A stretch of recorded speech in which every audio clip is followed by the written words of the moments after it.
You forgot again, didn't you?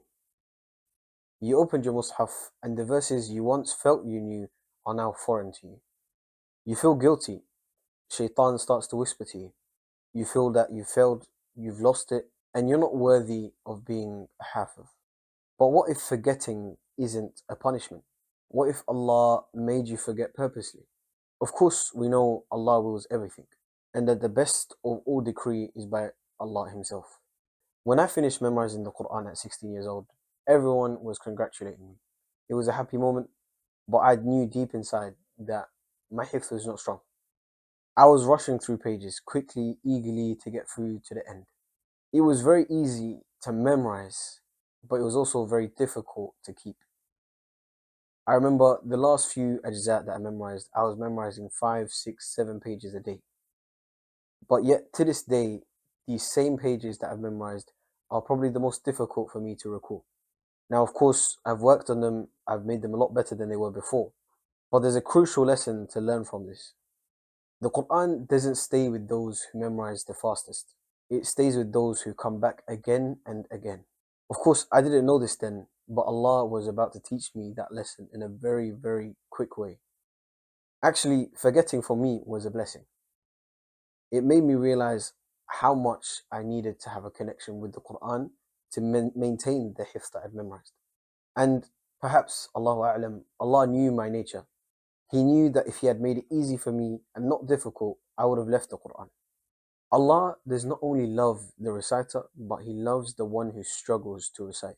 It is for this reason the Prophet ﷺ tells us that the one who recites the Quran gets one reward, and the one who struggles to recite the Quran gets two. Yes, the Quran is easy to memorize. It has barakah in it. Allah has made it easy for many generations of Muslims to memorize. But that does not mean memorization is effortless. The Quran's ease is not in skipping the struggle. Rather, it's finding that every single time you return, it becomes softer in your heart. And here, a great thing that we must remember is that Shaitan loves to make you give up. There is a big kind of feeling inside of us, a feeling of procrastination, a feeling of unworthiness. And often that feeling is not grounded in logic or truth. Rather, it's founded in insecurity. Not just insecurity, but baseless insecurity. Now, of course, Shaitan is the only one that benefits from this. You don't. He drags you with him to evil, to worser things. And of course, He is the only one that wants you to stop from coming back. Allah could have made the Quran stay in your memory forever. So if Allah is the one that chose to make sure that you struggle with the Quran, why are we not seeing it as a blessing from Allah rather than something that we should be embarrassed or ashamed about? Actually, academics mention similar things. I was recently recommended a book called Make It Stick. I really recommend for anyone who wants to learn or become good at memorizing anything to read this book, specifically the first chapter. The reason being is that this book talks about the structures and the methods of learning something new and also to master something.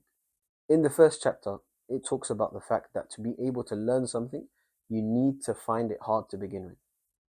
Another book I'm reading, A Mind for Numbers, talks about a similar thing in terms of learning. The idea behind A Mind for Numbers is to make learning easier, but it still mentions that you have to be struggling to learn. It gives a study of students. Often, college students who do worse in their first years actually do far better in the end of their degree. It doesn't make sense at first, but having understood the neuroscience behind it, it makes far more sense. A person who struggles to grasp something at first has to work harder to make connections to something they already know. That working hard and making connections to other forms of knowledge makes the new form of knowledge far more ingrained in the person's mind. An example, someone who learns to walk and now is trying to learn to run is far more able to run than someone who learned how to crawl. But because running comes easy to the first person, the person who knew how to walk already, the person who crawls has to do far more juhud, far more struggle. And that struggle makes them learn far more deeply than the person who learned very quickly. So don't take memorization and its long nature as a curse. See it as a blessing. The person who takes longer to memorize actually is far more deeper in understanding than the person who memorized quickly. The Salaf used to memorize 10 verses and understand it completely before moving on. Indeed, the Quran actually came down across 23 years, not 1 year, not a few months, but 23 long years with many hardships, many battles. And it is this reason why the Sahaba would be able to remember ayat far more easier than we would. An amazing athar comes to mind when thinking about this. Abu Bakr radiallahu anh, when the Prophet sallallahu alaihi wasallam died, he mentions the ayah, وَمَا مُحَمَّدٌ إِلَّا رَسُولٌ قَدْ خَلَتْ مِنْ قَبْلِهِ الرُّسُلُ أَفَإِنْ مَاتَ أَوْ قُتِلَ انقَلَبْتُمْ عَلَى أَعْقَابِكُمْ وَمَنْ يَنقَلِبْ عَلَى عَقِبَيْهِ فَلَنْ يَضُرَّ اللَّهَ شَيْئًا. Umar radiallahu anh, when he heard this, and when he heard Abu Bakr radiallahu anh reciting this, he actually says, it was as if I had never ever heard the ayah before Abu Bakr recited it on that day. And Umar was actually very, very angry on that day. He was very emotional. Now notice, in the middle of chaos, in the middle of panic, in the middle of emotions, Abu Bakr was still able to recall ayat that many people had forgotten.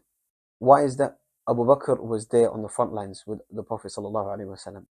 He was there from the first moments of revelation, and he was there till the last. It took a long time for him to gain that understanding. And the understanding that came with it made the memorization entrenched far deeper than any other person in history. And there will never be a person like Abu Bakr radiallahu anh ever again. So don't feel disheartened and keep going, inshallah. Keep building, keep motivating yourself, and don't feel ashamed or embarrassed by forgetting, but take it as something that Allah has bestowed upon you as a ni'mah. It's a ni'mah from Allah to keep coming back to the Quran and gaining more reward. If you feel like you are really struggling with your memorization, I'm actually doing a free webinar, completely free, for all people who sign up to the link below. In this webinar, I will be discussing similar things to what I discussed here, and really going into the science and the detail of memorization.